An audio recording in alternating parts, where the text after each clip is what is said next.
Sari Wulandari hanya ingin menelan satu suap makanan agar tidak pingsan karena lapar. Ia tidak pernah menyangka bahwa sepotong tart coklat milik majikannya akan menghancurkan pekerjaannya dan mengubah seluruh hidupnya.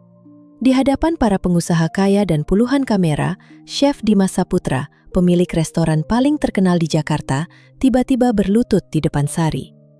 "Menikahlah denganku." Semua orang mengira itu kisah cinta pada pandangan pertama. Namun tidak ada yang tahu bahwa di balik kesuksesannya, Dimas menyimpan rahasia mengerikan. Seorang chef yang dipuja seluruh negeri itu ternyata sudah kehilangan kemampuan untuk merasakan makanannya sendiri. Sari pun menerima sebuah kesepakatan berbahaya, menjadi tunangan palsu sekaligus lidah bagi Dimas. Tetapi ketika kebohongan mulai terbongkar, keluarga kaya mengancam menutup restoran, menghancurkan nama Dimas, dan menyeret Sari ke dalam skandal.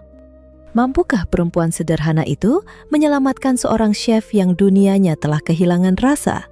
Atau justru cinta mereka akan berakhir sepahit rahasia yang selama ini disembunyikan? Sari Wulandari sudah hampir 3 tahun bekerja sebagai asisten pribadi Keisha Hartono, putri tunggal seorang pengusaha properti dan perhotelan ternama di Jakarta.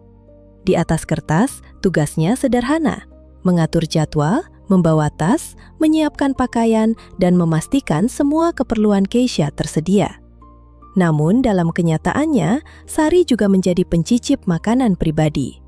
Keisha selalu mengatakan bahwa perutnya sensitif dan ia harus menjaga bentuk tubuh demi citra di media sosial. Karena itu, setiap makanan yang datang ke mejanya harus lebih dahulu dicicipi oleh Sari. Kadang hanya 1 suapan. Kadang Keisha menyuruhnya mengunyah sebentar, lalu membuangnya ke tisu agar tidak berlebihan. Sari membenci kebiasaan itu, terutama karena hampir semua makanan mahal tersebut akhirnya dibuang. Namun ia tidak punya banyak pilihan. Ibunya menderita gagal ginjal dan harus menjalani perawatan rutin. Gaji dari keluarga Hartono adalah satu-satunya cara Sari membayar obat, ongkos ke rumah sakit, dan sebagian biaya cuci darah. Setiap kali harga dirinya terluka, ia selalu mengingat wajah ibunya. "Tidak apa-apa," bisiknya pada diri sendiri. "Yang penting ibu bisa berobat." Siang itu, Sari duduk di dalam mobil hitam milik keluarga Hartono. Pendingin udara menyala sangat dingin, tetapi ia tetap gelisah. Perutnya sejak tadi berbunyi seperti beduk kecil yang dipukul tanpa henti. Ia melirik jam di ponselnya. Sudah lewat pukul 3 sore. Sejak pagi, ia hanya minum kopi saset dan makan setengah pisang goreng di depan rumah sakit. Setelah itu, ia harus mengambil dokumen di kantor ayah Keisha, mengantar pakaian ke butik, lalu mengikuti majikannya ke pertemuan bisnis. Perutnya kembali berbunyi.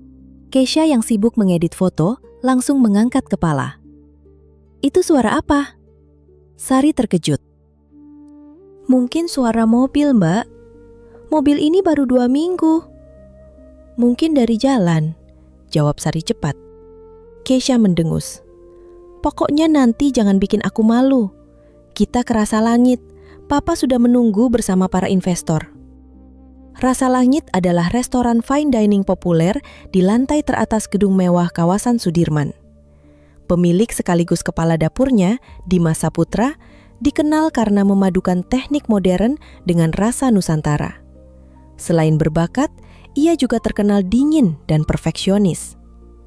Keisha sangat tertarik kepadanya.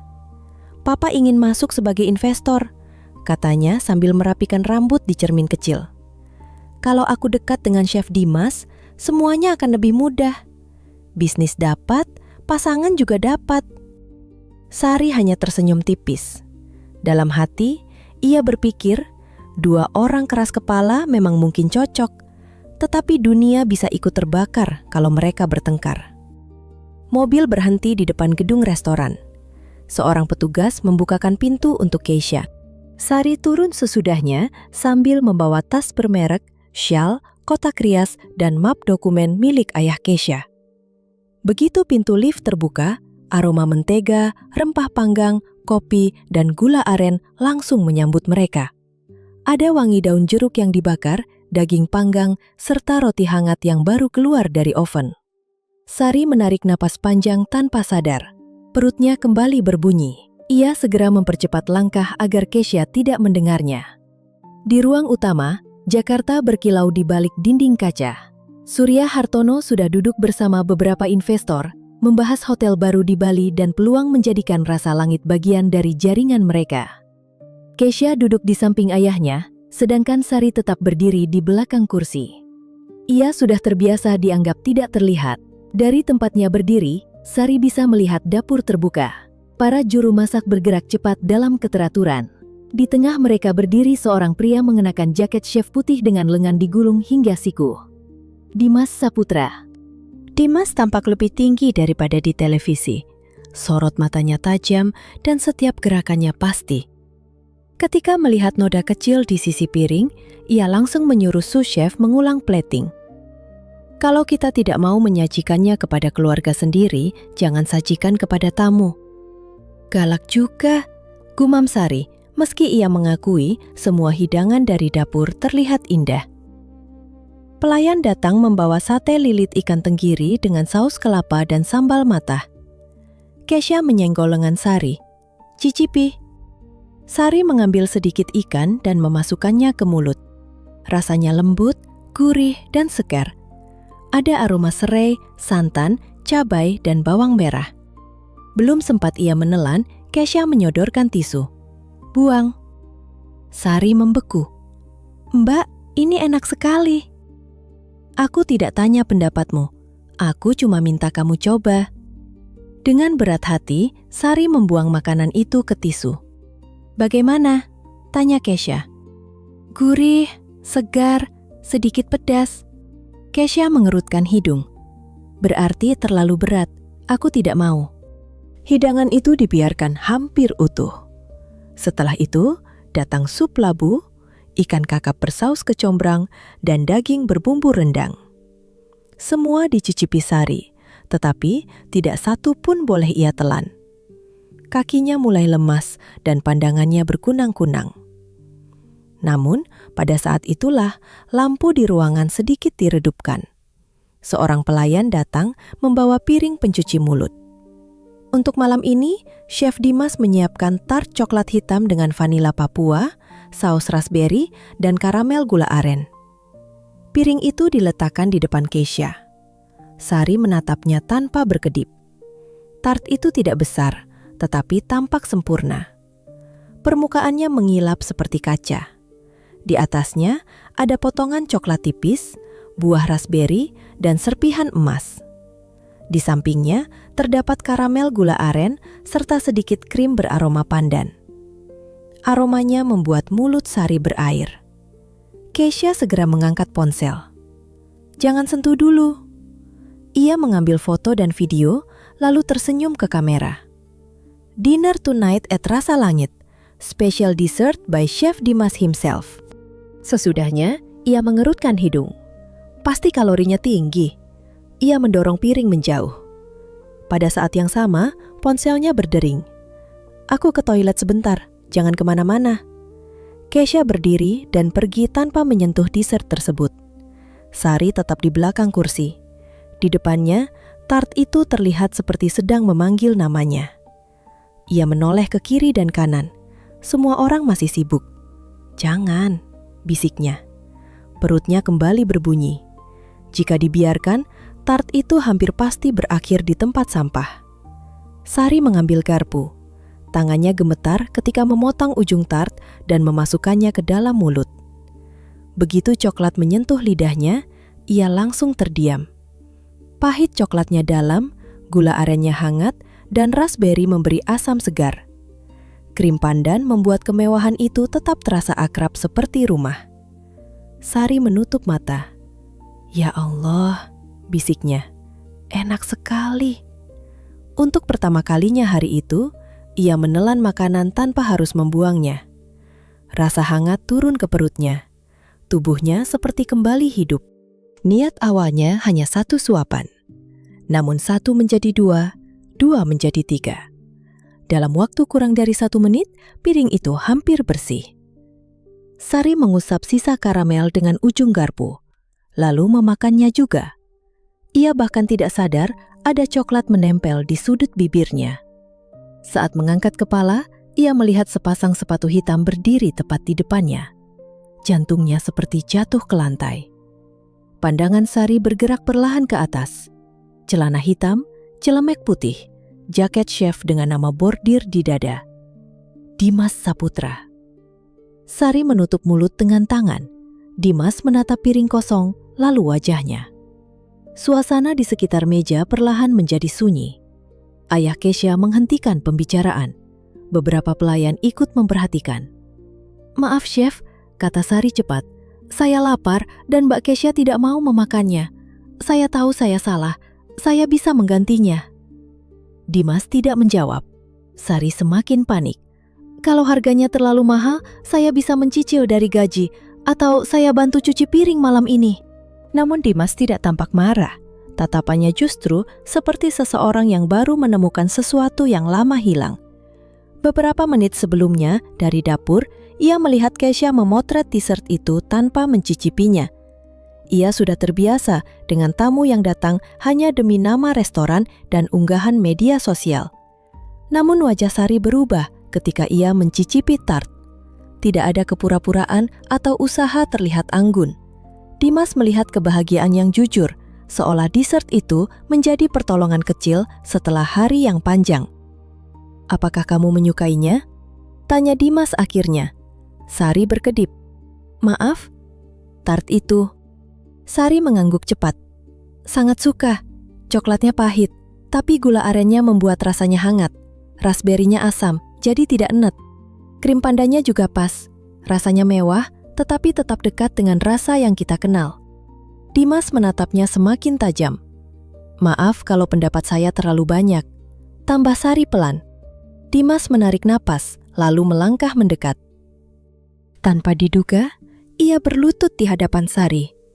Ruangan langsung senyap. "Chef?" Suara Sari nyaris tak terdengar. Dimas mengulurkan tangan. "Siapa namamu?" "Sari." "Sari siapa?" "Sari Wulandari." Dimas memegang tangannya dengan hati-hati.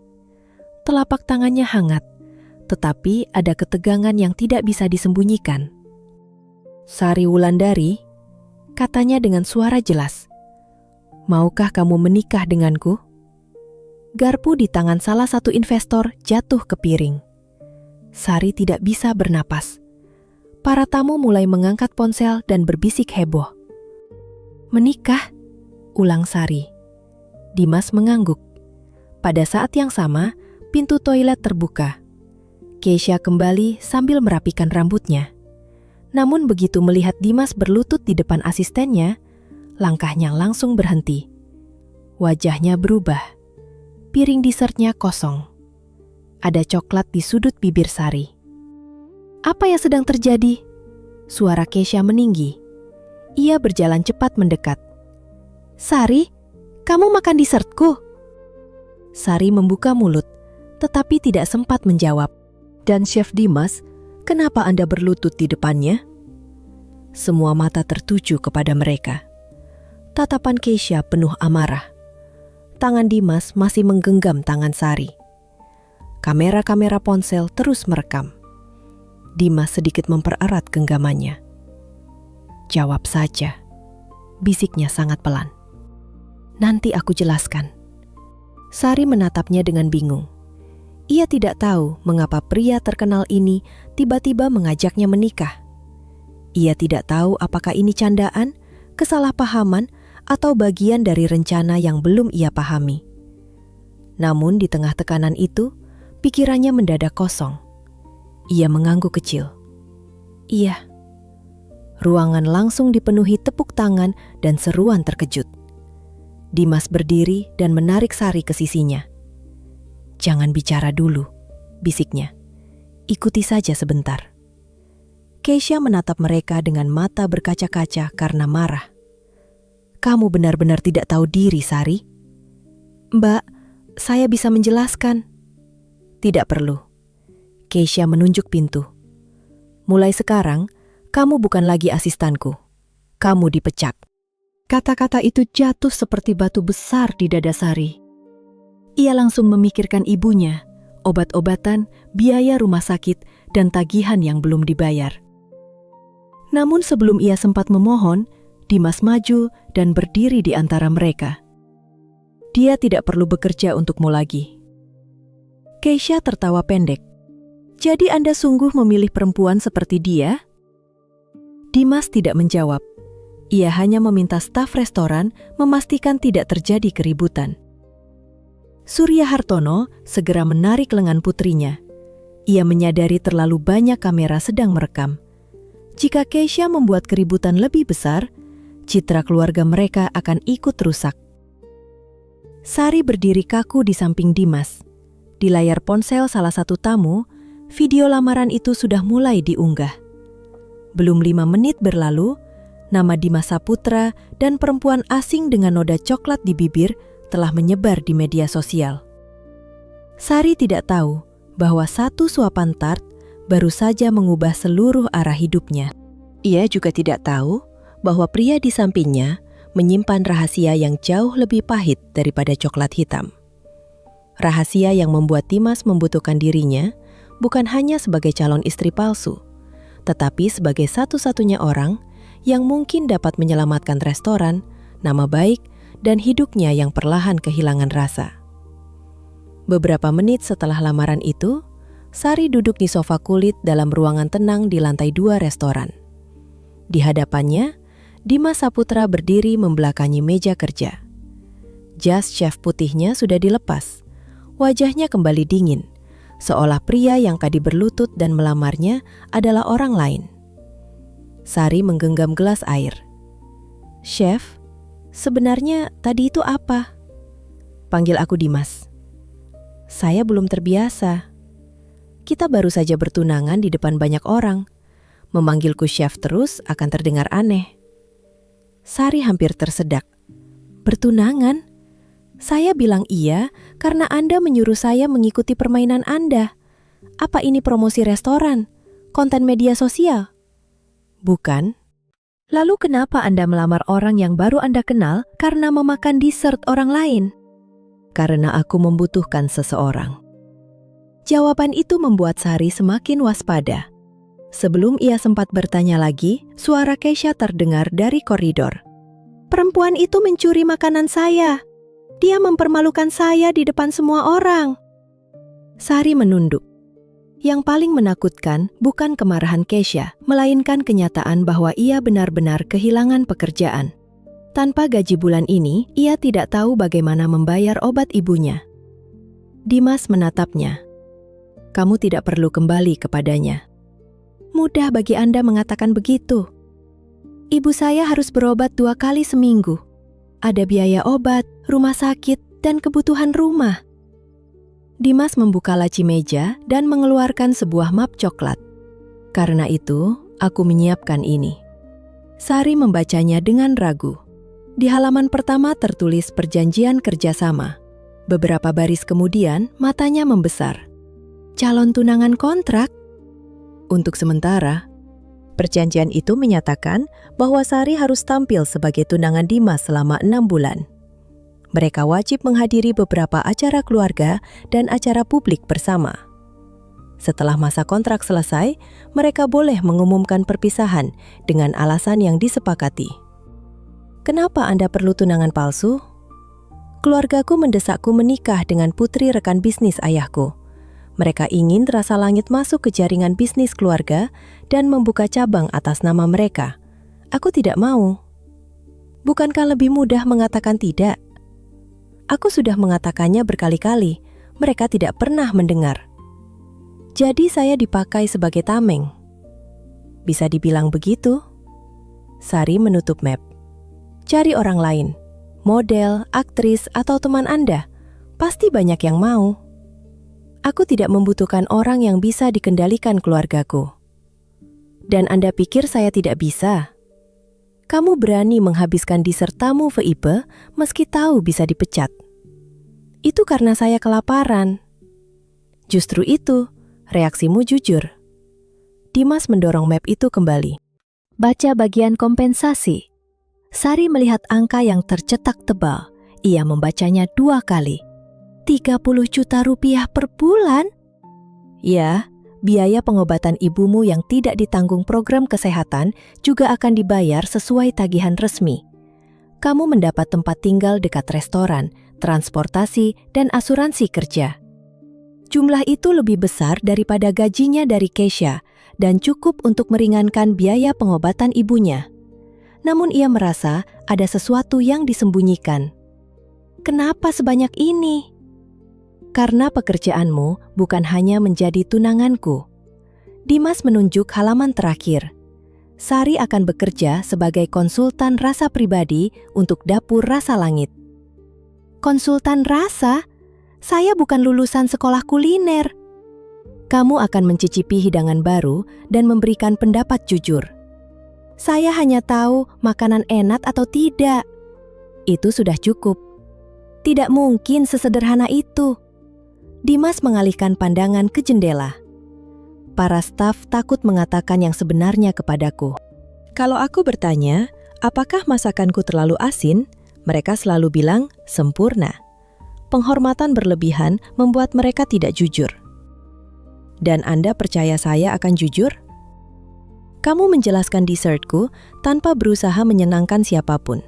Kamu tahu pahit coklat, asam buah, karamel gula aren, dan pandan saling menyeimbangkan.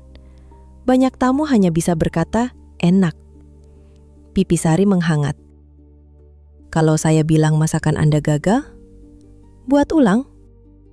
Kalau terlalu asin, kurangi garam. Kalau hambar, tambah bumbu. Jawaban Dimas begitu cepat hingga Sari hampir tertawa. Namun ponselnya bergetar. Rumah sakit mengingatkan bahwa ibunya harus menjalani pemeriksaan tambahan sebelum jadwal cuci darah berikutnya. Ada biaya laboratorium yang harus dibayar besok. Setelah telepon ditutup, Sari menatap map di tangannya. Menjadi tunangan palsu seorang chef terkenal bukan pekerjaan normal. Media akan mengawasi, Keisha akan membencinya, dan keluarga Dimas mungkin menolak keras. Namun, wajah ibunya terbayang. Sari mengambil pena. Saya punya syarat. Apa? Tidak boleh ada sentuhan berlebihan tanpa persetujuan saya. Saya tetap boleh menemui ibu kapan saja dalam keadaan darurat, dan makanan yang saya cicipi tidak boleh disuruh dibuang ke tisu. Untuk pertama kalinya, sudut bibir Dimas terangkat. Semua boleh kamu telan. Kalau begitu, saya setuju. Sari menandatangani kontrak. Dimas mengulurkan tangan. Selamat datang di Rasa Langit. Semoga saya tidak menyesal. Kemungkinan itu tetap ada. Jangan jujur sekali. Kamu yang meminta kejujuran. Keesokan paginya, Sari terbangun karena notifikasi ponselnya tidak berhenti. Ia berada di kamar apartemen sederhana tetapi nyaman yang disediakan restoran. Video lamaran semalam sudah ditonton jutaan kali. Ada potongan saat Dimas berlutut, saat Sari menjawab iya, dan saat Keisha kembali dengan wajah terkejut. Nama Sari Wulandari bahkan masuk daftar topik paling banyak dibicarakan. Unggahan Keisha jauh lebih buruk. Ia memasang foto Sari dengan noda coklat di bibir, lalu menulis bahwa mantan asistennya tidak tahu malu, mencuri makanan, dan mendekati pria kaya demi memperbaiki nasib. Ia juga mengajak pengikutnya memboikot Rasa Langit. Komentar di bawahnya membuat dada Sari sesak. Ada yang menyebutnya licik, mengejek penampilannya, dan menuduh semua itu direncanakan sejak awal. Tidak semua orang menyerangnya. Banyak yang mengkritik Keisha karena memperlakukan makanan dan asistennya dengan buruk. Mereka menyukai reaksi Sari saat memakan tart dan menganggap Dimas memilih seseorang yang tulus. Pintu kamar diketuk. Dimas berdiri di luar membawa nampan sarapan berisi nasi hangat, telur dadar tipis, tumis jamur, buah, dan teh melati. Kenapa Anda membawa sarapan sendiri? Aku ingin kamu mencicipinya. Dimas masuk dan melihat ponsel di tangan Sari. Jangan terlalu banyak membaca komentar. Mudah bagi Anda bilang begitu. Mereka tidak membahas bentuk hidung Anda. Mereka sudah membahas hampir semua bagian wajahku selama bertahun-tahun. Sari duduk. Dimas mendorong telur dadar ke arahnya. Coba. Telur itu lembut, tetapi setelah mengunyah, Sari mengerutkan kening. Bagaimana? Tanya Dimas cepat. Teksturnya bagus, tapi rasanya datar, seperti lupa diberi garam. Dimas langsung membuka buku catatan kecil. Datar. Kurang garam. Sedikit saja, jamurnya sudah gurih. Sari mencoba tumis jamur. Ini enak, tapi sausnya terlalu manis. Kalau dimakan tanpa nasi, akan cepat enek. Dimas menuliskan setiap kata dengan serius. Dimas, Anda tidak mencicipi sebelum membawanya? Aku mencicipinya. Dan menurut Anda? Ia diam sepersekian detik terlalu lama. Cukup baik. Sari merasa jawaban itu tidak sepenuhnya jujur, tetapi ia tidak memaksa. Setelah sarapan, mereka turun ke dapur. Begitu Sari masuk mengenakan kemeja putih dan celemek berlogo rasa langit, hampir semua staf berhenti bekerja. Seorang sous chef bernama Randy terlihat tidak senang. Chef, apakah benar dia akan menguji semua menu? Benar. Tapi dia tidak punya latar belakang kuliner. Sari menunduk. Tetapi Dimas menjawab tegas. Dia tidak mengambil pekerjaan siapapun. Dia memberi penilaian rasa. Keputusan akhir tetap milikku. Di meja persiapan sudah tersedia beberapa hidangan. Sari mencicipi sup jagung bakar dengan minyak kemangi. Harumnya enak, tapi ada pahit di akhir. Jagungnya terlalu gosong. Dimas langsung meminta staf membuat ulang dan mengurangi waktu bakar. Pada ikan kakap dengan saus kecombrang, Sari berkata, "Kecombrangnya terlalu kuat, ikannya jadi hilang." Dimas meminta saus diencerkan dan diberi sedikit jeruk limau. Hidangan ketiga adalah daging panggang dengan sambal hitam. Sari mencoba daging, saus, dan sambal secara terpisah. Dagingnya empuk, sambalnya enak. Tapi kalau digabung, rasanya bertengkar. Sama-sama ingin paling keras. Beberapa staf menahan senyum. Dimas justru mengangguk. Kurangi rempah pada saus daging. Biarkan sambal menjadi rasa utama. Selama hampir 3 jam, Sari mencicipi berbagai hidangan. Tidak ada yang menyuruhnya membuang makanan. Ia boleh menelan setiap suapan dan beristirahat ketika lidahnya lelah. Perlahan para staf mulai bertanya langsung. Mbak Sari, sambal ini terlalu pedas. Santannya terasa pecah tidak? Kalau ditambah daun jeruk bagaimana? Sari menjawab dengan bahasa sederhana. Terlalu berat, terlalu tajam, kurang segar, atau terasa seperti masakan rumah? Dimas memperhatikan dari sisi meja. Setiap kali Sari memberi saran, ketegangan di wajahnya berkurang. Menjelang sore, seorang pelayan berlari masuk. Chef, wartawan menunggu di depan. Mereka meminta komentar tentang pertunangan dan unggahan Mbak Keisha. Dimas menutup buku catatannya. Kita beri pernyataan. Sari panik. Saya tidak tahu harus berkata apa. Cukup pegang tanganku dan tersenyum. Itu termasuk sentuhan sesuai kontrak? Iya. Baik, tapi jangan mendadak memeluk saya. Mereka keluar bersama. Pertanyaan datang bertubi-tubi. Sejak kapan mereka saling mengenal? Apakah lamaran itu sungguhan dan apakah Sari benar-benar mencuri makanan Keisha? Dimas menggenggam tangannya dengan tenang. Sari tidak mencuri apapun. Dessert itu tidak akan dimakan. Aku melihat sendiri bagaimana ia menghargai makanan tersebut. Pertunangan kami adalah keputusan pribadi. Aku berharap semua orang menghormatinya. Seorang reporter bertanya apakah Sari mendekati Dimas demi uang. Sari menelan ludah. Saya memang bukan berasal dari keluarga kaya, tapi miskin bukan berarti tidak punya harga diri. Saya bekerja untuk ibu saya dan tidak pernah merencanakan semua ini.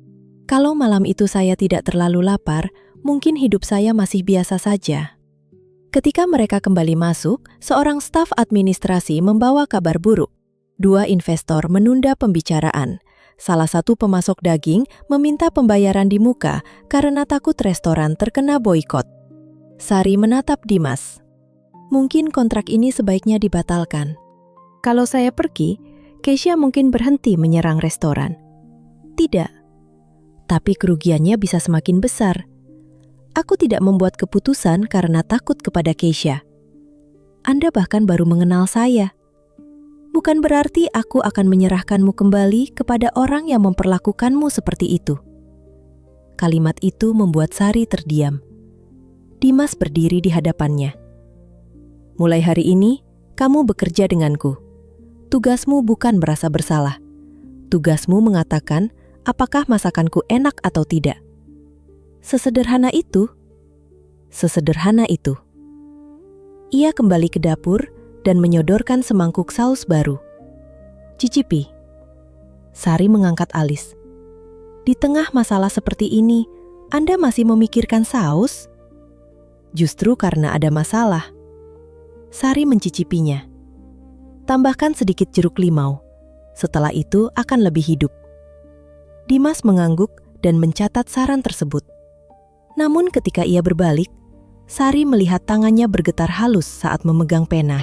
Ia teringat telur hambar pagi tadi. Jawaban Dimas yang terlambat dan caranya memperhatikan wajah Sari setiap kali ia mencicipi sesuatu. Seolah reaksi Sari lebih penting daripada rasa yang ia rasakan sendiri. Sari belum memahami rahasia pria itu. Namun ia mulai menyadari bahwa kontrak tersebut bukan hanya cara Dimas menghindari perjodohan. Ada alasan lain mengapa seorang chef terkenal membutuhkan lidah seorang perempuan biasa. Alasan yang mungkin terlalu menakutkan untuk ia akui kepada siapapun. 3 hari setelah Sari resmi bekerja di Rasa Langit, ritme dapur berubah. Hampir setiap hidangan berhenti sebentar di hadapannya sebelum keluar menuju ruang makan. Dimas akan menyodorkan sendok, lalu memperhatikan wajah Sari dengan sangat serius. Bagaimana? Kurang asam. Sekarang? Terlalu tajam. Sekarang? Pas, jangan diutak-atik lagi. Randy, sous chef yang semula meragukannya, mulai meminta pendapat tanpa disuruh. Ketika membuat ayam panggang berbumbu keluak, ia membawa 1 potong kecil kepada Sari. Coba Mbak, ada yang aneh. Sari mengunyah pelan. Keluaknya bagus, tapi manisnya terlalu maju. Seperti orang baru kenal sudah langsung mengatur hidup. Beberapa staf tertawa. Kurangi gula aren, tanya Randy. Sedikit, tambahkan garam dan jeruk limau. Setelah diperbaiki, hidangan itu menjadi salah satu menu yang paling banyak dipesan malam itu. Hari itu, Sari sedang memeriksa kaldu sapi ketika seorang pelayan berlari masuk dengan wajah pucat. Chef, ada pengawas kesehatan pangan. Mereka datang bersama Pak Surya Hartono. Suasana dapur langsung membeku. Beberapa hari sebelumnya, Keisha melaporkan bahwa restoran menyimpan bahan kedaluarsa dan tidak menjaga kebersihan. Dimas melepas sarung tangan. Semua tetap bekerja, jangan panik. Di dekat pintu, berdiri Surya Hartono bersama 3 petugas berseragam. Surya tersenyum tipis. Chef Dimas, kami menerima laporan serius. Sebagai orang yang pernah mempertimbangkan investasi di tempat ini, saya berharap semuanya hanya salah paham. Nada bicaranya sopan, tetapi Sari mengenal senyum seseorang yang sudah merasa menang. Petugas utama memperkenalkan diri sebagai Pak Arif. Kami perlu memeriksa dapur, penyimpanan, catatan suhu, dan dokumen pemasok. Silahkan, jawab Dimas. Namun, seorang petugas menarik wadah daging dari lemari pendingin. Warnanya cukup gelap. Surya langsung mendekat sambil menutup hidung dengan sapu tangan. Bukankah itu sudah rusak? Itu daging yang melalui proses pematangan kering, jawab Dimas. Warnanya memang lebih gelap. Petugas mencium permukaannya. Aromanya kuat. Karena proses pematangan, Surya menggeleng. Anak saya pernah mengeluh sakit perut setelah makan di sini. Sari tahu itu tidak benar. Selama bekerja untuk Keisha, ia selalu mencicipi makanannya lebih dahulu. Keisha bahkan sering tidak menyentuh hidangan. Pak Arif tampak ragu. Kami harus membawanya untuk pemeriksaan. Restoran mungkin perlu menghentikan penggunaan bahan sejenis untuk sementara. Jika kabar itu menyebar, orang akan mengira semua tuduhan Keisha benar. Sari melangkah maju. Pak, boleh saya melihatnya? Surya mengangkat alis. Kamu lagi? Saya bekerja sebagai pencicip makanan hampir 3 tahun. Saya tahu perbedaan daging rusak dan daging yang diproses dengan baik. Pak Arif mengizinkan. Sari mengenakan sarung tangan. Ia menekan permukaan daging, memperhatikan serat, lemak, dan aromanya. Daging rusak biasanya berlendir dan baunya asam menusuk. Ini tidak berlendir, aromanya kuat, tapi seperti kacang panggang dan keju tua. Lemaknya masih padat. Salah satu petugas mengangguk. Secara visual memang belum menunjukkan pembusukan. Dokumen pemasok lengkap, catatan suhu tidak bermasalah, tidak ada bahan kedaluarsa atau tanda hama. Setelah berdiskusi, Pak Arif menyatakan tidak menemukan pelanggaran yang cukup untuk menutup restoran. Kami hanya meminta beberapa perbaikan kecil pada pencatatan. Restoran dapat tetap beroperasi. Wajah Surya mengeras. Apakah kalian yakin? Sudah kami periksa, Pak. Surya menatap Dimas. Anggap saja kamu beruntung. Dimas menjawab dingin. Kebersihan bukan soal keberuntungan. Sebelum pergi, Surya menghampiri Sari. Kamu memilih berdiri di pihak yang salah. Sari menatapnya meski jantungnya berdebar. Saya memilih berdiri di tempat orang tidak menyuruh saya membuang makanan dan harga diri sekaligus. Begitu pintu lift tertutup, dapur meledak dalam tepuk tangan. Namun sesudah ketegangan hilang, kaki Sari mendadak lemas. Tubuhnya hampir jatuh jika Dimas tidak segera menangkapnya. Kamu baik-baik saja? Sepertinya keberanian saya baru sadar kalau tadi berhadapan dengan orang berbahaya. Dimas memegang kedua lengannya. Kenapa kamu maju? Aku bisa menangani mereka. Kelihatannya tadi Anda hampir meledak seperti panci presto. Aku tetap bisa menangani. Dengan marah-marah, nanti mereka malah punya alasan menutup restoran. Dimas terdiam, lalu tertawa. Bukan senyum tipis, melainkan tawa sungguhan. Sebagai imbalan, katanya, kamu boleh meminta makanan apapun malam ini. Serius? Serius. Setelah restoran tutup, mereka naik ke apartemen Dimas di lantai paling atas. Tempat itu luas dan sunyi. Tidak ada foto keluarga. Dimas membuka lemari bahan. Pasta truffle, steak, bebek panggang. Sari menggeleng. Kalau begitu apa? Soto Betawi. Dimas menoleh. Itu saja. Bukan itu saja. Soto Betawi buatan ibu saya bisa menyembuhkan hati yang kusut. Dimas tersenyum. Baik, soto Betawi. Sari duduk di kursi tinggi sambil mengamati Dimas menyiapkan daging sapi, santan, susu, serai, daun salam, lengkuas, dan rempah. Kenapa kamu menjadi asisten Keisha? Tanya Dimas. Karena gajinya besar. Ibu saya sakit, ayah sudah lama meninggal. Saya pernah bekerja di toko roti dan menjadi kasir, tapi penghasilannya tidak cukup. Kenapa kamu bertahan selama itu? Kalau kita sayang keluarga, kadang kita menelan hal pahit supaya mereka tidak perlu merasakannya. Dimas berhenti beberapa detik. Sari segera tersenyum. Tapi sekarang saya punya pekerjaan yang lebih enak, secara harfiah. Dimas menyendok soto ke mangkuk. Kuahnya putih kekuningan dengan potongan daging, tomat, bawang goreng, dan emping. Silakan, konsultan rasa. Sari meniup sendok pertama dan mencicipinya. Ekspresinya perlahan berubah. Dimas langsung tegang. Bagaimana? Sari mencoba lagi. Dimas, coba sendiri. Aku sudah mencicipinya. Coba lagi. Dimas mengambil sendok. Ia menelan kuah tanpa perubahan ekspresi. Menurutku baik. Tidak, ini hampir tidak punya rasa. Santannya terasa, tapi bumbunya seperti lewat saja. Garamnya kurang dan kaldunya dangkal. Tangan Dimas membeku. Tidak mungkin, aku mengikuti takaran. Bahan bisa berbeda. Masakan tidak selalu bisa diperlakukan seperti hitungan. Sendok di tangan Dimas jatuh ke meja. Sari turun dari kursi. Dimas? Pria itu membelakanginya. Kedua tangannya bertumpu pada meja dapur. Aku tidak bisa merasakannya. Sari mengernyit. Apa? Aku tidak bisa merasakan asin, manis, asam, pahit, atau gurih. Ruangan itu mendadak terasa sangat sunyi. Sejak kapan? Setelah kecelakaan 3 bulan lalu. Mobilku tergelincir saat hujan.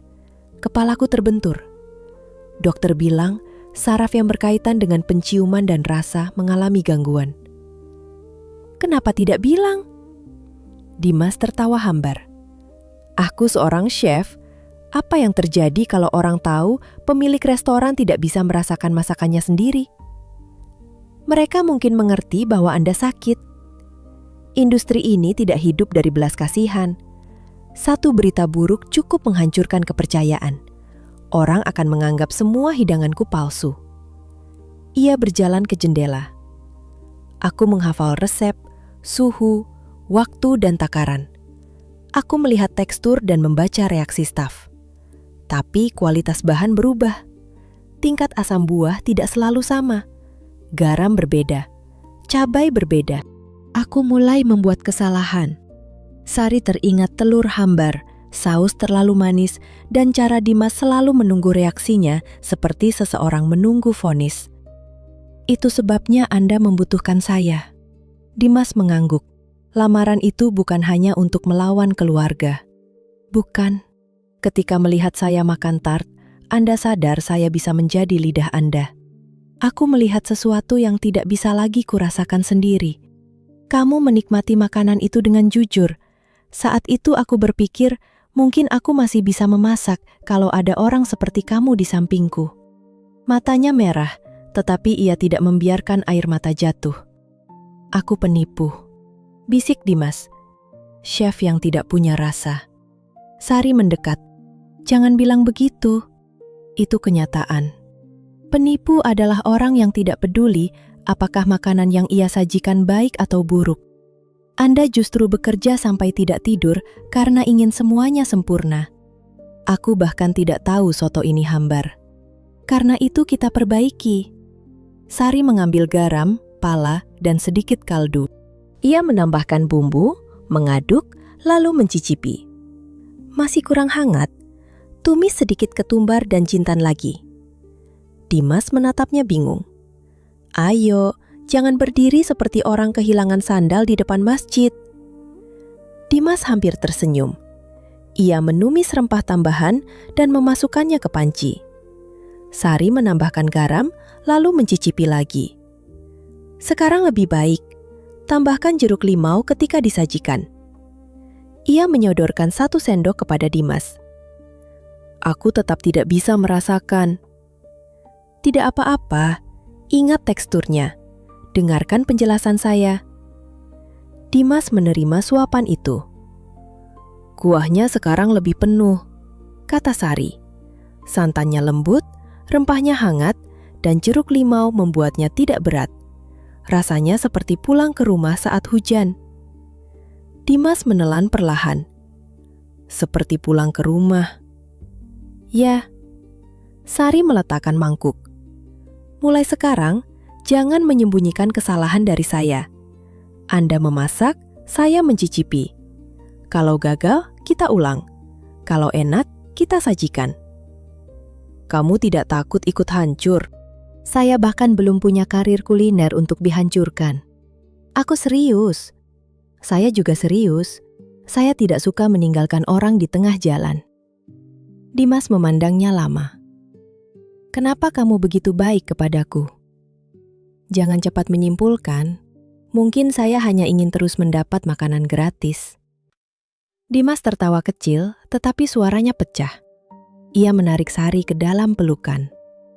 Tubuh Sari menegang. Namun ketika merasakan bahu Dimas gemetar, ia perlahan membalas pelukan itu.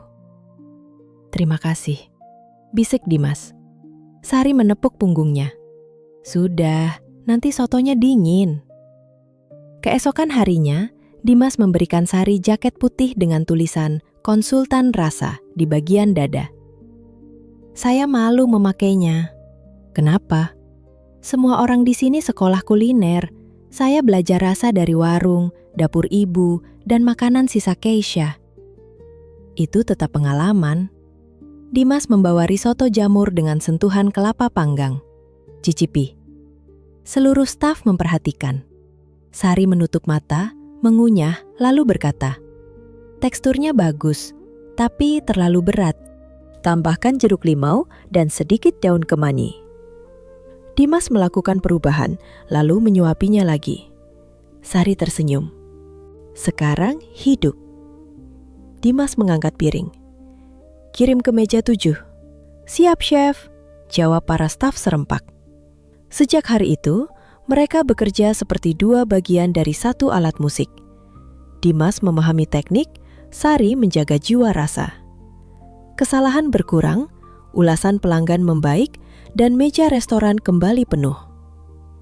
Suatu malam, setelah semua staf pulang, Sari menemukan Dimas tertidur di kursi dapur. Buku catatannya terbuka di pangkuan, penuh tulisan tentang rasa yang dijelaskan Sari. Ia mengambil selimut tipis dan menutupkannya pada tubuh Dimas. Pria itu terbangun dan memegang pergelangan tangannya. "Jangan pergi." Sari membeku. Dimas masih setengah sadar. "Aku tidak bisa melakukan ini sendirian."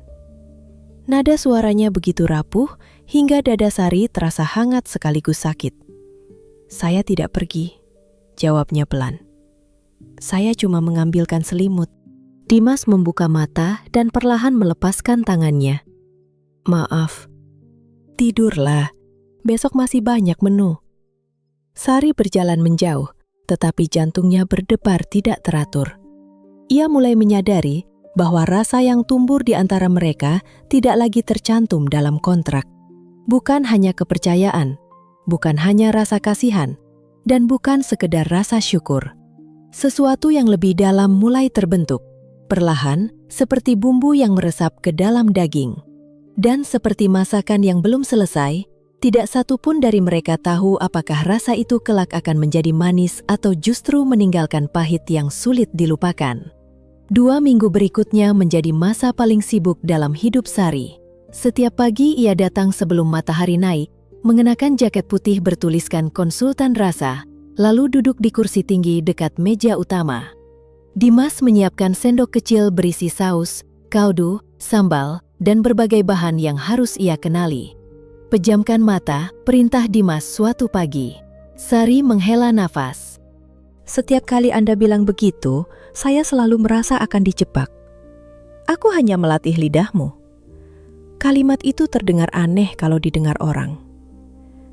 Randy dan beberapa staf yang sedang memotong sayuran menahan tawa. Dimas hanya menggeleng, lalu mengikatkan kain hitam di mata Sari. "Sekarang buka mulut." "Ini makanan kan? Tidak mungkin aku memberi sabun cuci piring. Dengan sifat Anda, saya tidak berani yakin." Dimas menyuapkan sesuatu yang lembut dan dingin. Sari mengunyah perlahan. "Kelapa muda?" "Bukan." "Ada aroma pandan, sedikit manis, tapi bukan gula pasir." "Lanjutkan." "Gula aren, teksturnya seperti custard." Dimas membuka penutup matanya. Di hadapan Sari ada krem brulee kelapa dengan karamel gula aren. "Bagus," katanya. Wajah Sari langsung berseri. Pujian Dimas sangat jarang, sehingga satu kata itu terasa istimewa. Latihan itu berlangsung setiap hari. Dimas mengajarinya membedakan jeruk limau, belimbing wuluh, asam jawa, cuka aren, dan berbagai jenis cabai. Sebaliknya, Sari menjelaskan rasa dengan bahasa yang dekat dengan ingatan orang biasa. "Ini bukan sekadar pedas," katanya ketika mencicipi sambal baru. Pedasnya datang cepat, lalu hilang, seperti dimarahi ibu karena lupa menjemur pakaian. Penjelasan macam apa itu? Penjelasan yang mudah dipahami. Dimas mencatatnya juga. Hubungan mereka perlahan berubah. Di depan kamera, mereka tampak seperti pasangan, tetapi di luar jadwal publik, perhatian Dimas tidak lagi terasa dibuat-buat. Ia memastikan Sari sudah makan, mengirim mobil saat Bu Ratih harus kontrol, bahkan datang membawa sup hangat ke rumah sakit. Ibu Sari langsung menyukainya. Jadi ini calon suamimu? Tanya Bu Ratih dengan senyum lebar. Sari hampir menjatuhkan botol air. Bu, jangan langsung begitu. Dimas justru menundukkan kepala sopan. Mohon doanya, Bu. Dalam perjalanan pulang, Sari menegurnya. Di depan ibu, saya tidak perlu terlalu meyakinkan. Ibumu tampak bahagia. Itu yang membuat saya takut. Jangan sampai beliau kecewa ketika kontrak selesai. Dimas terdiam. Masih ada beberapa bulan. Anehnya, Sari mulai takut pada hari ketika kontrak itu benar-benar berakhir. Reputasi Rasa Langit berangsur pulih. Menu baru yang memadukan teknik modern dan cita rasa Nusantara mendapat pujian. Yang paling populer adalah iga sapi berbumbu rawon dengan kentang renyah dan sambal kluwek. Para staf juga mulai menerima Sari. Randy bahkan sering membawakan gorengan dari warung depan gedung ketika tahu ia belum sarapan. Namun, ketenangan itu tidak bertahan lama. Suatu sore, Dimas menerima undangan konferensi pers. Keluarga Saputra dan kelompok Hartono akan mengumumkan kompetisi kuliner nasional. Pemenangnya mendapat kontrak memasok menu untuk jaringan hotel selama 3 tahun. Kontrak itu bisa menyelamatkan Rasa Langit. Lawan utama mereka adalah Chef Adrian Gunawan, koki senior yang didukung penuh keluarga Hartono. Ini bukan kompetisi biasa, kata Randy setelah membaca undangan. Mereka sengaja membuat panggung untuk menjatuhkan kita. Dimas menatap lembar undangan tanpa ekspresi. Kalau tidak ikut, mereka akan bilang aku takut. Kalau ikut, mereka pasti sudah menyiapkan sesuatu. Sari berdiri di sampingnya. Kita tetap ikut. Dimas menoleh. Kamu tidak perlu terlibat. Saya konsultan rasa. Siapa lagi yang akan memberitahu kalau garam Anda kebanyakan? Aku bisa meminta Randy.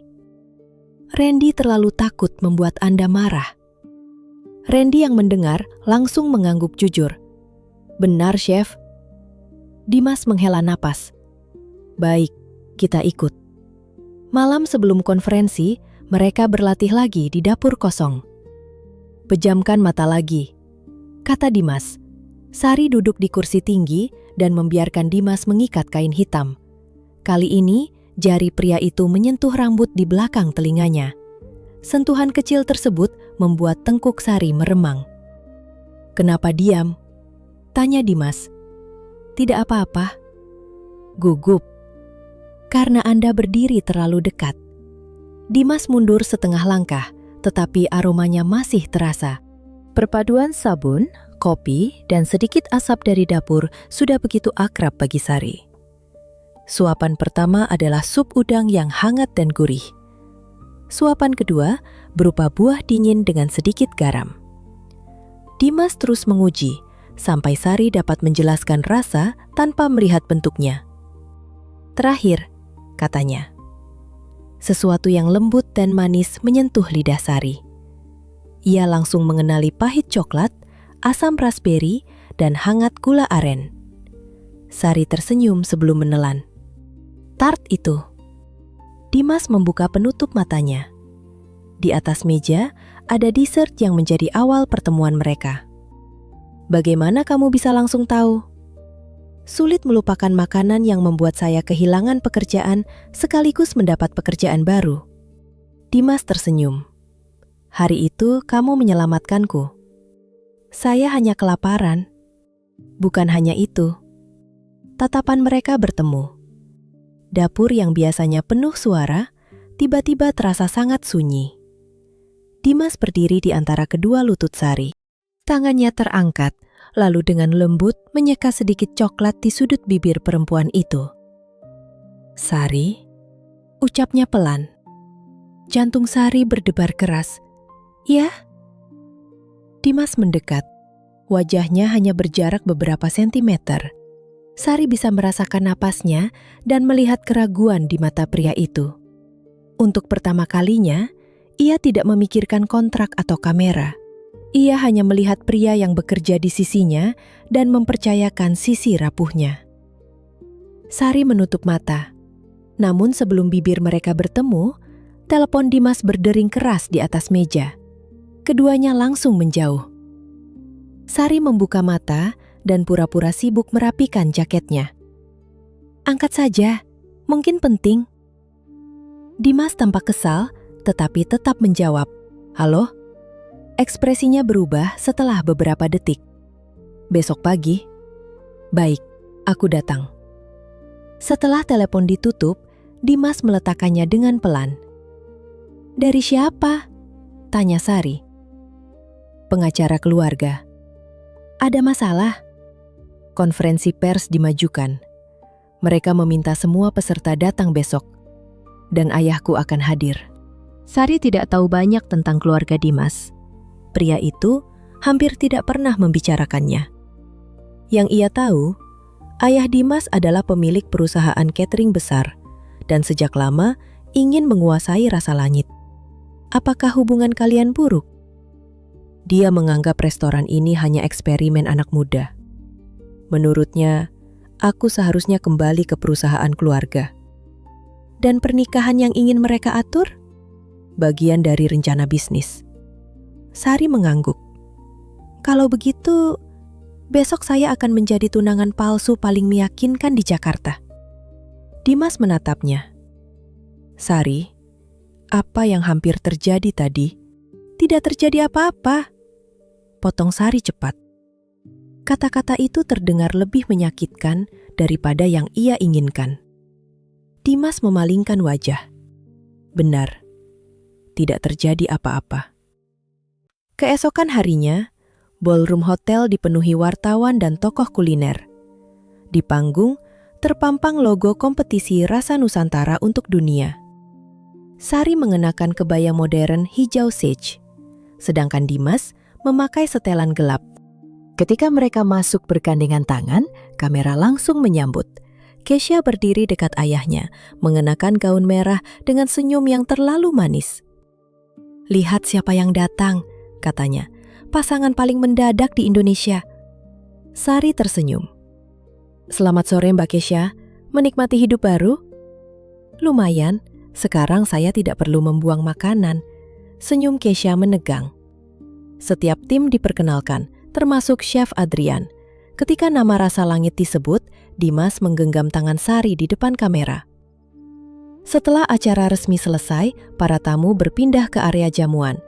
Dimas dikelilingi wartawan, sementara Sari berjalan ke meja makanan untuk mengambil air. Kesha menghampirinya. "Kamu kelihatan nyaman sekali memakai pakaian mahal." "Saya hanya mengikuti arahan." "Jangan terlalu menikmati. Semua ini bukan milikmu." Sari menaruh gelas. "Saya tidak pernah mengaku memilikinya. Dimas hanya membutuhkan lidahmu." Kalimat itu membuat Sari membeku. Kesha tersenyum puas. "Jadi aku benar." "Apa maksudmu?" "Jangan pura-pura. Aku tahu rahasianya." Kesha mengeluarkan amplop coklat dari tas. "Ayo ikut aku. Dimas juga sudah menunggu." Di ruang pertemuan kecil, Dimas berdiri pucat dekat jendela. Surya Hartono dan pengacara keluarga Saputra juga berada di sana. Kesha melemparkan amplop ke meja. Di dalamnya, ada salinan rekam medis dan diagnosis kehilangan fungsi pengecap akibat cedera kepala. Dimas mengepalkan tangan. "Dari mana kamu mendapatkannya?" "Informasi selalu punya harga," jawab Kesha santai. "Ayah membeli klinik tempatmu berobat. Ada pegawai yang bersedia membantu." "Itu data medis pribadi." "Laporkan saja. Saat proses hukum berjalan, seluruh negeri sudah tahu Chef Dimas Saputra tidak bisa merasakan makanannya sendiri." Sari menatap Surya. "Bapak membiarkan putri Bapak melakukan ini." Surya tidak menunjukkan rasa bersalah. Kami hanya melindungi kepentingan bisnis. Kesha mendekati Dimas. Mundur dari kompetisi, serahkan sebagian kepemilikan Rasa Langit, lalu umumkan bahwa kamu ingin beristirahat. Tidak. Kalau begitu, sebelum kompetisi dimulai, semua dokumen ini akan dikirim ke media. Orang akan menyebutmu pembohong. Restoranmu akan kosong, dan Sari akan dianggap ikut menipu pelanggan. Dimas menoleh cepat kepada Sari. Di matanya muncul ketakutan yang bukan ditujukan untuk dirinya sendiri. Kesha melihatnya dan tersenyum. Kamu punya 24 jam. Setelah mereka pergi, Sari meraih tangan Dimas. Kita lawan. Mereka memperoleh data itu secara ilegal. Kerusakan akan terjadi sebelum kita membuktikannya. Kita jelaskan kebenarannya. Orang tidak akan peduli. Saya peduli. Dimas melepaskan tangannya. Itu justru masalahnya. Apa maksud Anda? Aku menyeretmu terlalu jauh. Saya menandatangani kontrak dengan sadar. Kamu tidak tahu akan menghadapi ini. Sekarang saya tahu dan saya tetap di sini. Dimas berjalan menjauh. Tidak. Mulai hari ini, kontrak kita berakhir. Sari menatapnya tidak percaya. Jangan mengambil keputusan sendiri. Aku akan membayar semua yang dijanjikan. Perawatan ibumu tetap ditanggung sampai 6 bulan. Ini bukan tentang uang. Bukankah sejak awal memang tentang uang? Kata-kata itu menghantam Sari lebih keras daripada tamparan. Dimas langsung menyesal, tetapi ia memaksa wajahnya tetap dingin. Jadi benar, bisik Sari. Semua perhatian Anda hanya bagian dari kontrak. Dimas tidak menjawab. Lihat saya dan katakan Anda tidak membutuhkan saya lagi. Dimas mengangkat wajah. Matanya merah, tetapi suaranya tetap datar. Aku tidak membutuhkanmu lagi. Sari menunggu, berharap Dimas akan menarik kembali ucapannya. Namun pria itu berbalik membelakanginya. Pergilah. Air mata memenuhi mata Sari. Ia mengambil tas dan berjalan menuju pintu. Sebelum keluar, ia berkata, Anda pernah bilang tidak bisa melakukan semua ini sendirian. Ternyata yang paling Anda takutkan bukan kehilangan rasa, melainkan mempercayai orang lain. Pintu tertutup. Dimas berdiri tanpa bergerak sampai langkah Sari benar-benar menghilang. Setelah itu, ia meraih tepi meja dan menundukkan kepala. Ia tahu telah melukai satu-satunya orang yang membuatnya kembali percaya pada dirinya sendiri. Namun dalam pikirannya, mendorong Sari pergi adalah satu-satunya cara untuk melindunginya. Dimas tidak menyadari bahwa ia bukan hanya kehilangan lidah yang membantunya mencicipi makanan, tetapi juga hati yang selama ini memberi arah pada hidupnya. Hari kompetisi akhirnya tiba.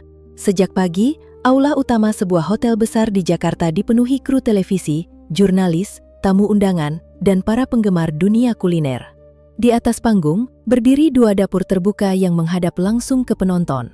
Lampu kamera menyala tanpa henti, sementara layar besar menampilkan tulisan Rasa Nusantara untuk Dunia. Di ruang persiapan belakang panggung, Dimas duduk sendirian di depan cermin. Wajahnya pucat, matanya dikelilingi bayangan gelap karena beberapa malam hampir tidak tidur. Sejak mengusir Sari, ia tidak pernah lagi berhasil menyelesaikan satu hidangan dengan tenang. Randy dan para staf berusaha membantu, tetapi setiap koreksi mereka terdengar terlalu hati-hati.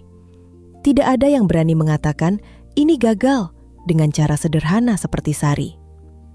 Chef, 5 menit lagi, ujar seorang koordinator acara dari balik pintu. Dimas mengangguk, meskipun pria itu sudah pergi sebelum melihat jawabannya. Di sisi lain kota, Sari duduk di ruang tamu rumah kecilnya bersama Bu Ratih. Ia mengenakan kaos longgar dan celana rumah. Di tangannya ada semangkuk bubur kacang hijau yang sejak tadi hanya diaduk tanpa dimakan. Bu Ratih memperhatikan putrinya. Kalau masih peduli, kenapa tidak datang? Dia menyuruh Sari pergi, Bu. Kadang orang mengusir bukan karena tidak sayang, tetapi karena terlalu takut kehilangan. Kalau sayang, seharusnya dia bicara baik-baik. Itu benar, tapi manusia tidak selalu pintar ketika hatinya sedang takut. Sari menatap layar. Dimas muncul dari belakang panggung. Tepuk tangan menggema, tetapi langkahnya terasa berat. Pria yang biasanya tegak dan percaya diri itu tampak seperti sedang membawa seluruh beban restoran di pundaknya. Host memberikan kesempatan kepada setiap tim untuk menyampaikan pernyataan pembuka. Chef Adrian Gunawan berbicara lebih dahulu dengan tenang. Ia menjanjikan hidangan modern dengan bahan terbaik dan teknik kelas dunia. Kemudian, mikrofon diberikan kepada Dimas. Keisha mengangkat amplop sedikit, memberi isyarat bahwa waktunya hampir habis. Dimas menatap penonton, lalu kamera. Untuk beberapa detik, ia tidak berkata apa-apa. "Nama saya Dimas Saputra." Akhirnya ia memulai. "Selama bertahun-tahun, saya dikenal sebagai chef yang sangat percaya pada ketepatan rasa. Hari ini, saya harus mengatakan sesuatu yang selama ini saya sembunyikan." Aula menjadi sunyi. Keisha yang semula tersenyum, perlahan mengerutkan kening. 3 bulan lalu, saya mengalami kecelakaan. Cedera di kepala membuat saya kehilangan kemampuan mengecap. Saya tidak bisa membedakan asin, manis, asam, pahit dan gurih seperti sebelumnya. Suara terkejut terdengar dari berbagai sudut ruangan. Para wartawan langsung mengangkat kamera dan ponsel. Surya menoleh tajam kepada putrinya. Kenapa dia mengaku sendiri? Keisha tidak menjawab. Wajahnya berubah pucat. Dimas melanjutkan. Ada orang yang berniat menggunakan kondisi ini untuk memaksa saya mundur. Saya bisa terus bersembunyi, tetapi itu berarti saya membiarkan ketakutan mengendalikan hidup saya. Ia menarik napas panjang. Saya memang tidak bisa mencicipi makanan saya sendiri. Namun, saya masih bisa memasak. Saya masih mengenali suhu, tekstur, aroma, teknik, dan ingatan. Yang paling penting, saya pernah bertemu seseorang yang mengajarkan bahwa rasa tidak hanya berasal dari lidah. Di rumah, tangan Sari berhenti mengaduk bubur. Dimas menatap kamera seolah sedang berbicara langsung kepadanya. Namanya Sari Wulandari. Awalnya saya memintanya menjadi tunangan palsu dan konsultan rasa. Saya mengira saya hanya membutuhkan lidahnya. Ternyata saya membutuhkan kejujuran, keberanian, dan hatinya. Mata Sari mulai berkaca-kaca. Sari, kalau kamu menonton, aku minta maaf. Aku mengusirmu karena takut kamu ikut terluka. Aku mengatakan bahwa aku tidak membutuhkanmu, padahal itu kebohongan terbesar yang pernah keluar dari mulutku. Dimas menunduk sejenak, lalu kembali mengangkat wajah. Aku mencintaimu, bukan karena kontrak, bukan karena restoran, dan bukan karena kamu bisa menggantikan rasa yang hilang. Aku mencintaimu, karena di sampingmu, aku kembali merasa menjadi manusia, bukan sekedar nama besar yang harus selalu sempurna. Keheningan pecah oleh satu tepuk tangan, lalu tepuk tangan lain menyusul. Dalam hitungan detik, seluruh aula bergemuruh. Sari menutup mulut menahan tangis. Bu Ratih tersenyum. Masih mau duduk di sini? Sari langsung berdiri. Bu, pinjam lipstik. Di meja kamar. Sari berlari mengganti pakaian. Ia hanya sempat mengenakan blus putih, celana hitam, dan sepatu datar. Rambutnya diikat seadanya. Sebelum pergi, ia mencium tangan ibunya. Doakan saya tidak terlambat. Pergi. Jangan biarkan laki-laki itu memasak tanpa rasa terlalu lama. Sementara itu, kompetisi dimulai. Tema yang diumumkan adalah rasa pulang. Setiap tim harus membuat satu hidangan yang mampu menghadirkan kenangan tentang rumah. Chef Adrian langsung bergerak. Ia memilih lobster dengan saus kemiri, keju tua, dan nasi panggang beraroma truffle. Tekniknya rapi dan para asistennya bekerja seperti mesin. Di dapur rasa langit, Dimas hanya berdiri menatap bahan-bahan. Chef, bisik Randy, kita harus mulai. Dimas menatap jam. 10 menit sudah berlalu. Ia bisa mengikuti resep apapun. Namun tanpa Sari, Setiap takaran terasa seperti tebakan. Pidatonya tadi berani, tetapi kini ketakutan kembali menyerang. Bagaimana jika terlalu asin? Bagaimana jika hambar? Bagaimana jika seluruh pengakuannya hanya berakhir sebagai bukti bahwa ia memang tidak pantas berada di dapur? Tiba-tiba terdengar keributan di pintu aula. "Maaf, saya harus masuk." Sari mencoba melewati petugas keamanan, tetapi jalannya dihalangi. "Undangan Anda, Mbak?" "Saya bagian dari tim Rasa Langit." "Nama Anda tidak tercantum." "Coba lihat wajah saya di media sosial. Sudah berminggu-minggu semua orang membicarakannya." Petugas tetap tidak mengizinkan. Dimas melihat keributan itu melalui layar samping panggung. Matanya langsung hidup. "Sari!" Ia meninggalkan dapurnya dan berlari ke tepi panggung. "Biarkan dia masuk," katanya melalui mikrofon. "Dia partner saya." Penonton bersorak. Petugas akhirnya membuka jalan. Sari berlari menuju panggung dengan napas terengah-engah. Begitu mendekat, Dimas langsung memeluknya. Untuk sesaat, suara penonton seperti menghilang dari telinga mereka. "Kamu datang," bisik Dimas. "Saya datang karena masakan Anda bisa menjadi bencana tanpa saya." Dimas tertawa dengan mata basah. "Aku minta maaf."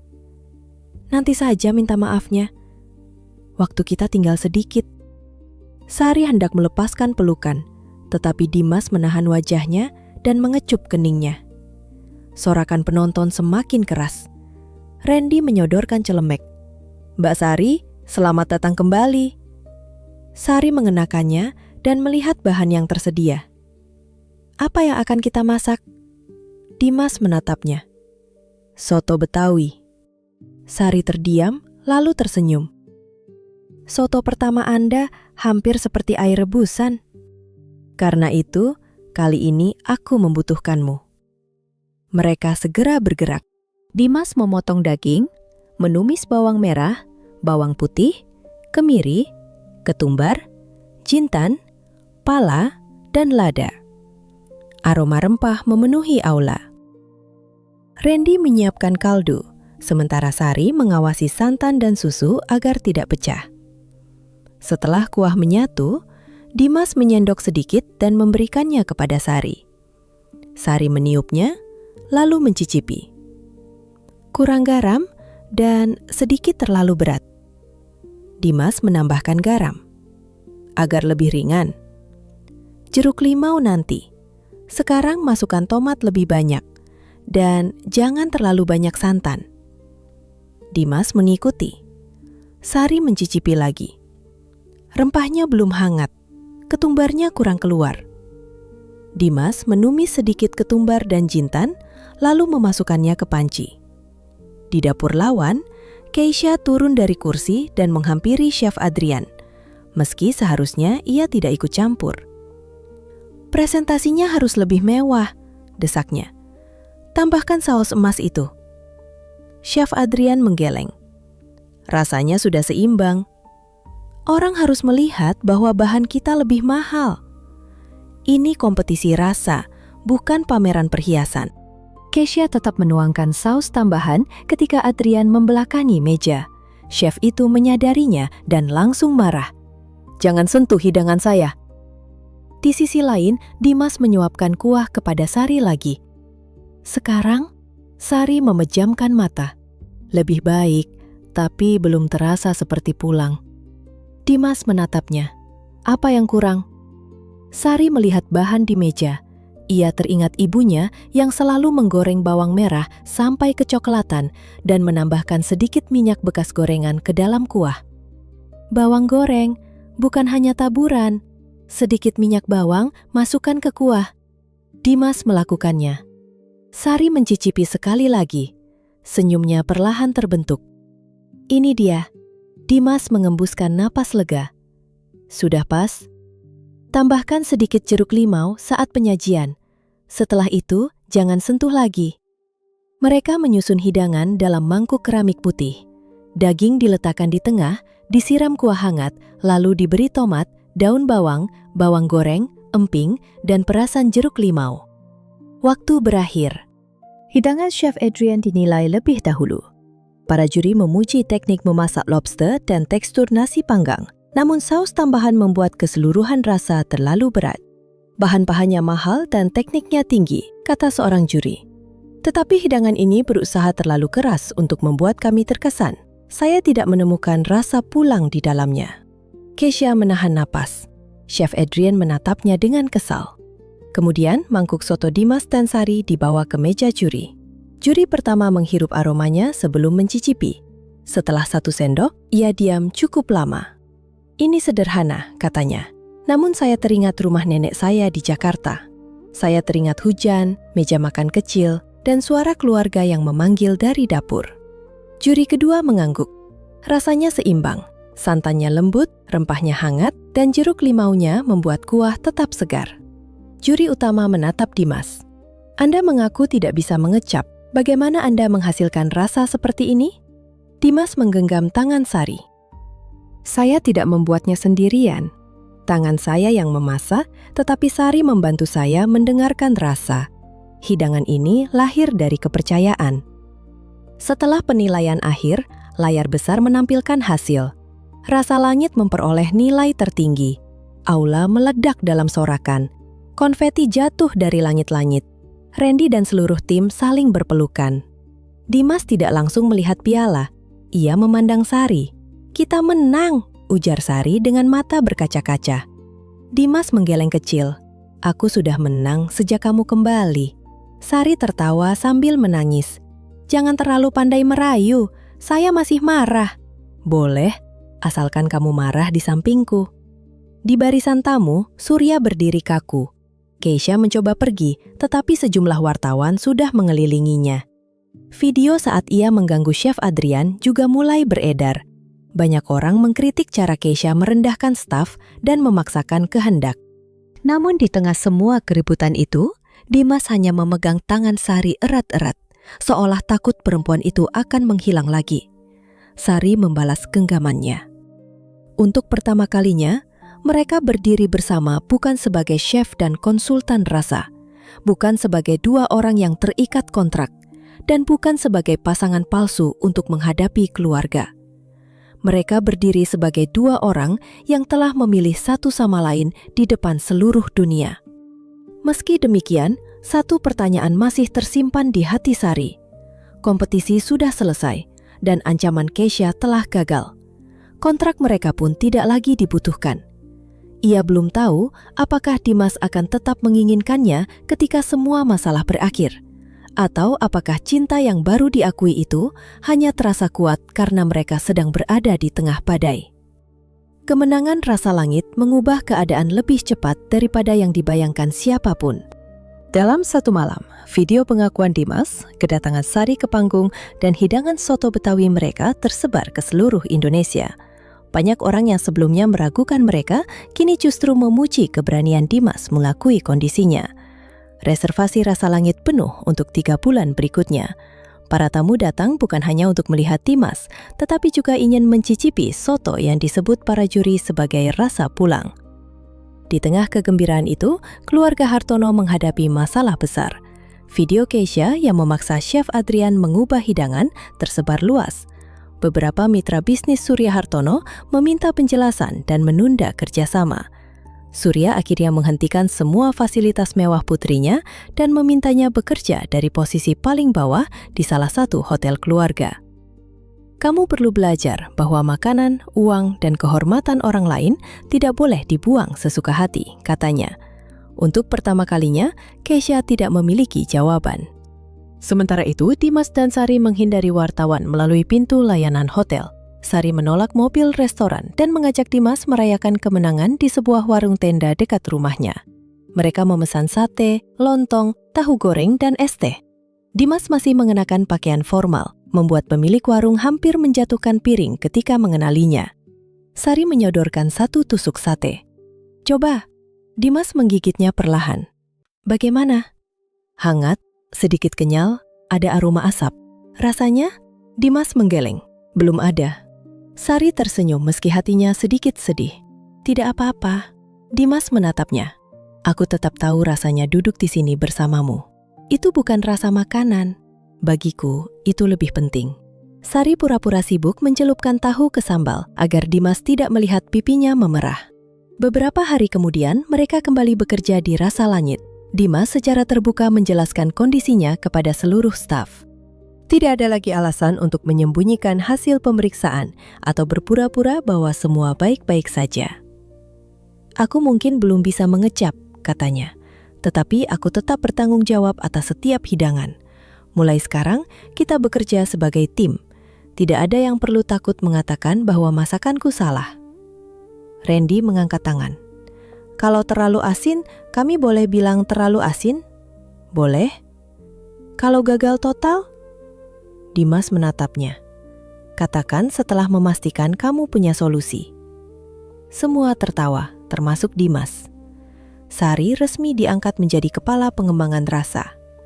Ia sempat menolak karena tidak memiliki pendidikan formal, tetapi Dimas menunjukkan tumpukan catatan berisi semua penilaiannya. Kamu tahu kapan sebuah makanan memiliki jiwa? Kata Dimas. Itu tidak selalu bisa diajarkan. Mereka merancang menu baru yang terinspirasi makanan rumahan Indonesia. Sari juga mengusulkan agar semua staf makan bersama sebelum layanan dimulai. Tidak ada lagi orang yang harus mencuri tart karena kelaparan, kata Dimas. Sekali saja saya melakukan itu. Dan satu kali itu mengubah hidupku. Keadaan Bu Ratih juga membaik. Dimas sering mengantar Sari ke rumah sakit dan menunggu sampai pemeriksaan selesai. Suatu sore, dokter mengatakan kondisi Bu Ratih lebih stabil. Jadwal perawatan tetap harus dijalani, tetapi beberapa hasil pemeriksaan menunjukkan perkembangan baik. Dalam perjalanan pulang, Sari tersenyum sepanjang jalan. Terima kasih, katanya. Untuk apa? Untuk membantu ibu saya. Dimas menggenggam kemudi. Aku melakukan apa yang seharusnya. Kontrak kita sebenarnya sudah tidak berlaku setelah kompetisi. Aku tahu. Berarti Anda tidak harus membayar lagi. Dimas menghentikan mobil di lampu merah dan menoleh. Sari, perawatan ibumu bukan harga untuk membeli kehadiranmu. Aku membantu karena beliau penting bagimu. Jawaban itu membuat mata Sari panas. Ia memalingkan wajah ke jendela, takut Dimas melihatnya menangis. Meski hubungan mereka semakin dekat, ada satu hal yang belum pernah dibicarakan lagi. Dimas telah mengaku cinta di depan seluruh negeri. Tetapi setelah kompetisi, ia tidak pernah menjelaskan status mereka. Mereka bekerja, makan, dan kadang pulang bersama. Dimas sering memegang tangan Sari atau menyandarkan kepala di bahunya ketika lelah. Namun Sari tetap bertanya-tanya, apakah semua itu berarti mereka benar-benar menjadi pasangan? Ia takut bertanya dan mendengar jawaban yang tidak diinginkan.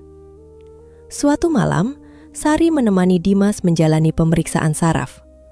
Ketika larutan pahit menyentuh lidahnya, Dimas tiba-tiba mengernyit.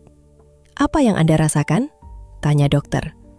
"Seperti ada sesuatu yang tidak menyenangkan." "Itu perkembangan kecil. Responsnya mulai kembali, meski kami belum bisa memastikan seberapa jauh pemulihannya."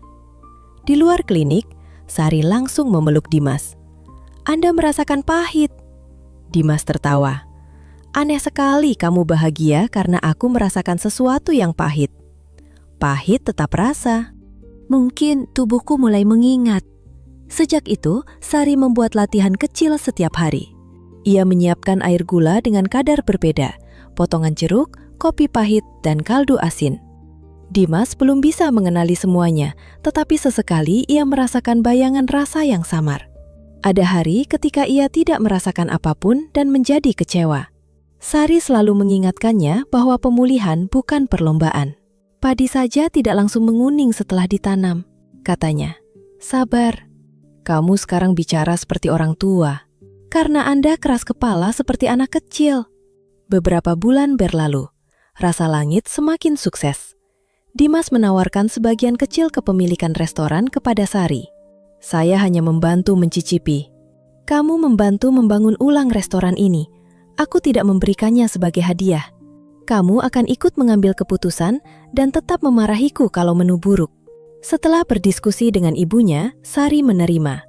Untuk pertama kalinya, namanya tercantum bukan sebagai asisten seseorang, melainkan sebagai mitra usaha. Namun, kontrak pertunangan palsu mereka sudah berakhir secara hukum. Cincin yang pernah digunakan saat acara keluarga telah disimpan. Dimas tidak meminta Sari mengenakannya lagi.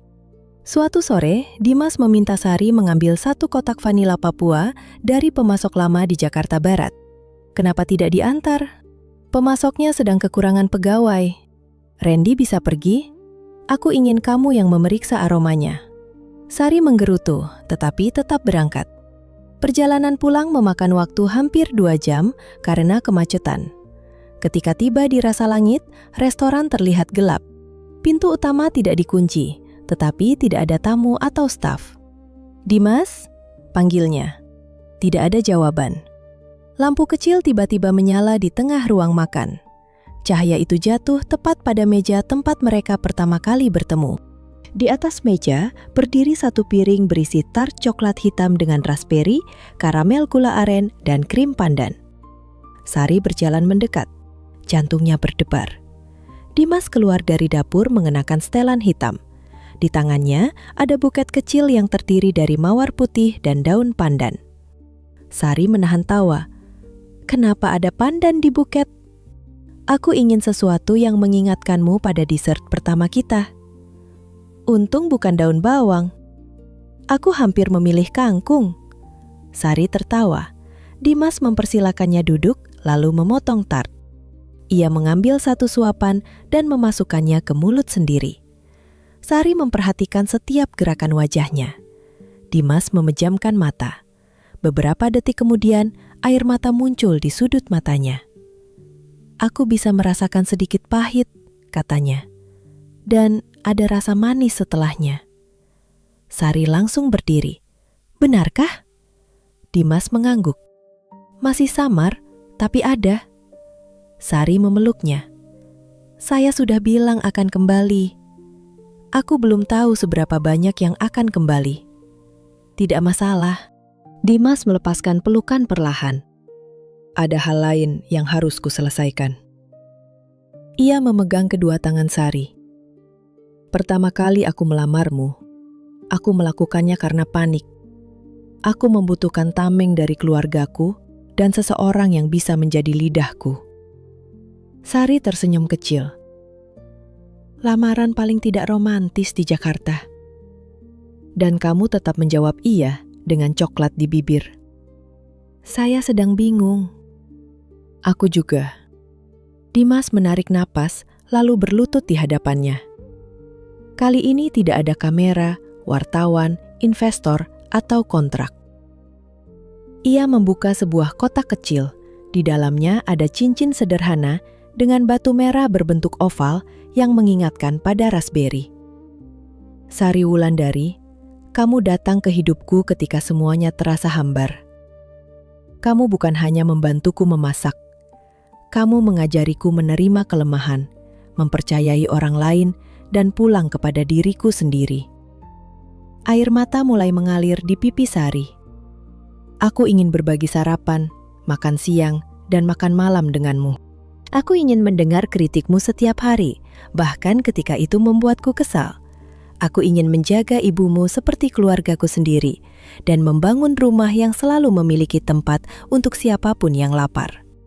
Dimas menatapnya dengan mata penuh harap. "Maukah kamu menikah denganku? Bukan sebagai tunangan kontrak, bukan sebagai konsultan rasa, tetapi sebagai pasangan hidupku?" Sari menutup mulut dengan kedua tangan.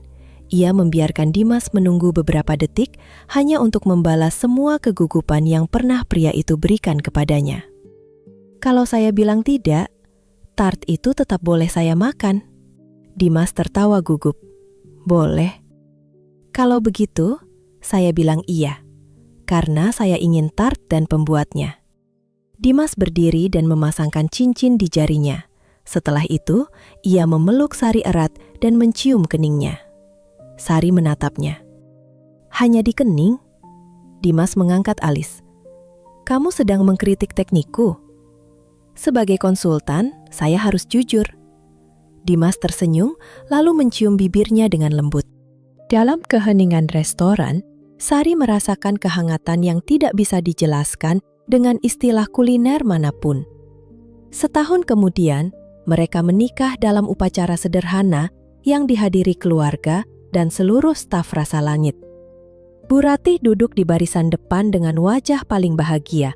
Menu pernikahan mereka terdiri dari soto Betawi, sate, nasi kuning, ikan bakar, dan tart coklat raspberry.